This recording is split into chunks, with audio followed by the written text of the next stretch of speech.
All right, and then in the next day on Wednesday, another game played close to the Metroplex in Fort Worth is the Armed Forces Bowl, Lockheed Martin Armed Forces Bowl. Always features one of the military teams. This game goes at 5 Pacific, 8 o'clock on the East Coast, and it features the Missouri Tigers taking on Army. Missouri comes in at 6-6, but they finished tied for third in the SEC West.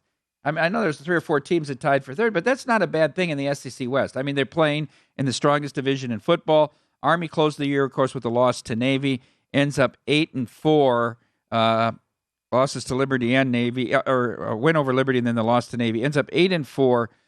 Army laying more than a field goal here, 3.5. Total 58.5. Amal, I like the total here. Yeah, over. Over. Yeah, so do I. Exactly. I'm with you on that one. They finished tied in the SEC East. In the SEC West, I don't think these guys would have much of a pulse. But regardless, when you look at this Missouri team, Connor Bazelak's been outstanding in terms of throwing the ball, but the interceptions are a concern for me. Tyler Batty is one of the most underrated running backs in the league. I think Army is going to get points, but I don't think they're going to be able to slow down Missouri athletically. I think the Tigers, despite their ineptitude defensively, should be able to move the ball in this game.